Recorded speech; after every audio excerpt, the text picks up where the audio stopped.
Hi guys, Ian here, aka Hura Mantra. Welcome to my channel and to another video. And today I just thought I would chat to you a little bit about sleep, and one of the questions that always fascinated me as a child and which now I feel I have an answer to, and that was, where do we go when we sleep? It always used to really amaze and fascinate me that when I went to sleep I would seem to disappear somewhere and I didn't know where, and I couldn't find an answer to that question. I would know that part of me kind of stayed, because not only would I wake up next morning, but I would have a sense of time passing. It wasn't like closing my eyes when I fell asleep and then opening them a second later when I awoke. I would have a sense of having been asleep for a long time. And I would wonder things like, well, how do I know that? What part of me, if I'm not here, what part of me is clocking up the passing of time? And it would fascinate me. Well, even today, scientists don't really know why we sleep.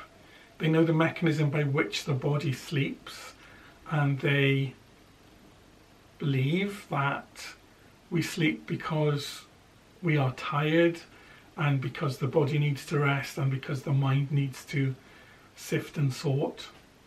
And we know from scientific studies that being deprived of sleep has very adverse effects on the body, and particularly on the mind. But having said all of that, scientists, even in 2016, still do not know really why it is we need to sleep, what it is about sleep that is essential to our existence.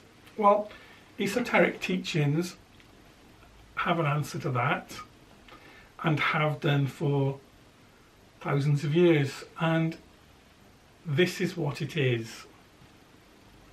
Now, it's a very satisfying explanation, I think, and to me it makes a great deal of sense, and it certainly doesn't contradict what science tells us at all. It just looks at it from a different way. So let's start then, and to do that we have to kind of reverse an assumption that we have. Now, to date we assume that we sleep because we have become tired, that sleep is a consequence of tiredness.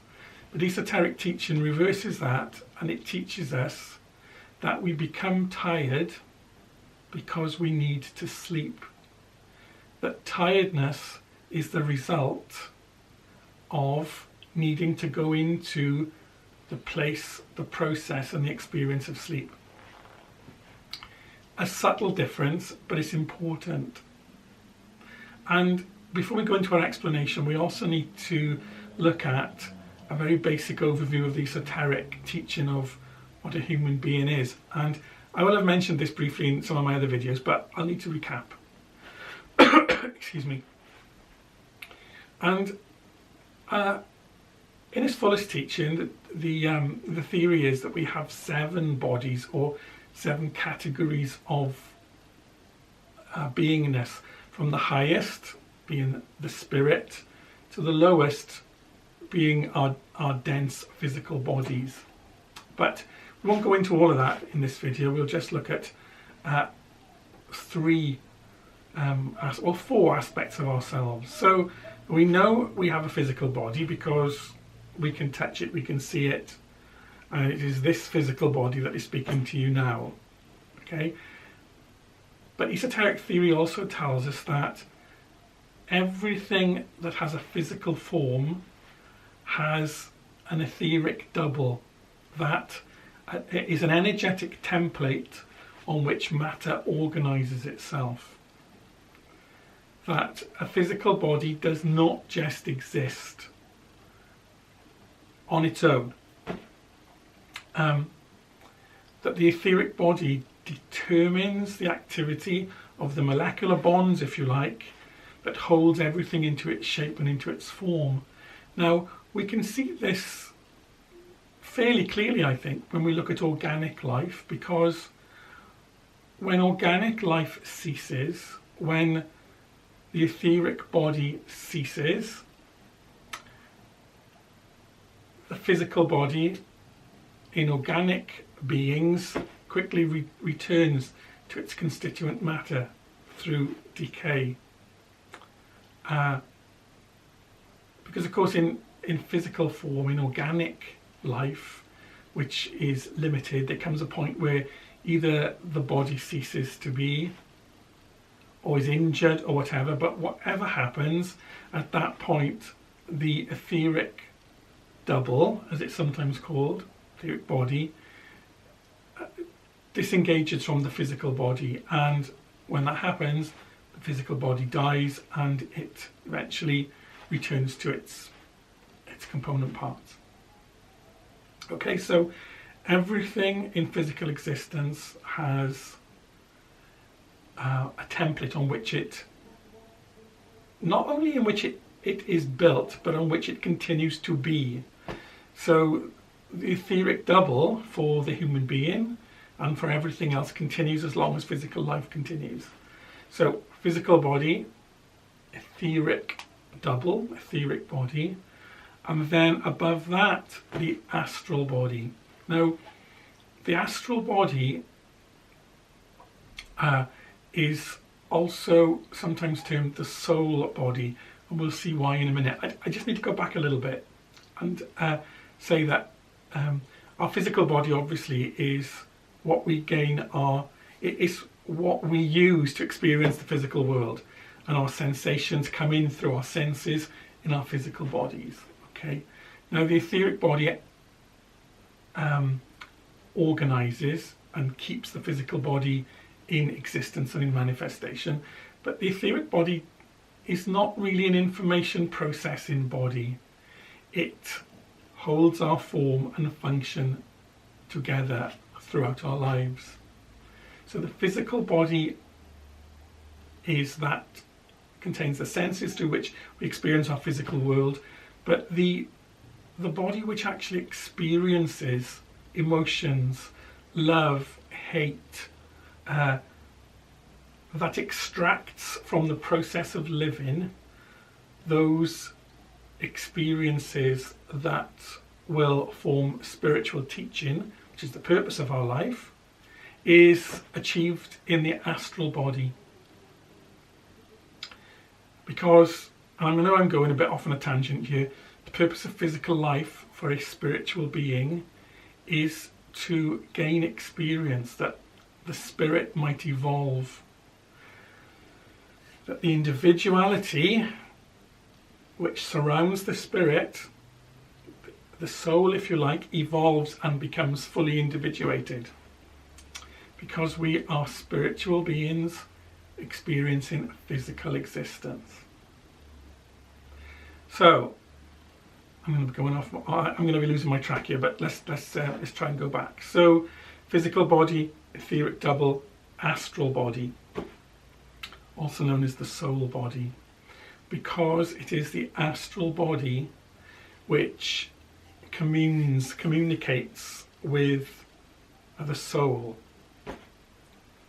It communicates upward with the soul, it communicates downward with the etheric double, etheric body, and the physical body. Now, the soul, that mystical thing that is the soul, also in esoteric teaching is one thing, but it is in three states. And one of its states is, if you like, the learning state, the state that extracts and processes the experience of our physical lives, and that learns, that contributes to the evolution of our individuality. But a part of the soul also communes with itself. Now, there is a philosophy that the soul at its heart only ever communes with itself and with its creator, the infinite God, for want of a better word. So the soul, at its heart, communes only with itself. It reflects on its own self and its own experiences, and it communes with divinity. Wow, how fabulous is that? But through the process of physical existence, the soul interfaces with the astral body, which interfaces with the etheric body and the physical body. Now, to go back to sleep, which is where we started, come on Ian, rein yourself in. Now, when we are awake in our waking hours, our astral body and its connection to the soul is not present in its natural state, because it is, if you like, it is infusing, it is not energizing, that's not the right word, but it is bestowing consciousness on a physical body through the etheric double. It is out of its natural realm. If you think of waking and sleeping as a pendulum between two states, because we're spiritual beings, yeah, having a physical existence. So the spiritual being, its natural environment is in the astral light, in the realm of soul and spirit. So this side of the pendulum swing. The physical being has its natural environment in the physical world.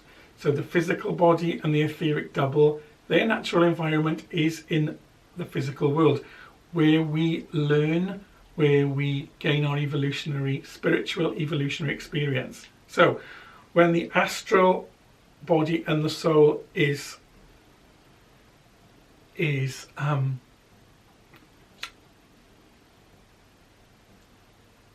infused into the physical body, it is out of its natural environment. After a while, it must swing back. So the astral body and the soul return to the astral light, realm of soul and spirit. And when that animating intelligence, if you like, returns to the astral light, it separates from the physical body and the etheric double sleep. It's a natural and necessary swing between the physical and the spiritual. And this is why when we sleep, when we wake up in the morning, we wake up intact. We don't wake up with our minds wiped. We wake up with all of our faculties. We know who we are, we know who our family is, we know everything that we knew when we slept. That is because the astral body, with its connection to the soul, returns and settles into connection with the etheric double and the physical body. Now, to me, when I heard it, that just made so much sense. It felt right, kind of in my soul, if you like. It felt like a spiritual truth. Yeah, because if the astral body with its soul consciousness did not return, we wouldn't wake. The physical body and the etheric double would continue to be, but we would not return to consciousness. We would just be a shell. So that is the theory of the wake and sleep cycle from an esoteric point of view. It's probably long and garbled, and maybe I've confused you more than anything else, but I hope not. And yeah, I hope you find that as interesting as I have, and as satisfying as I have.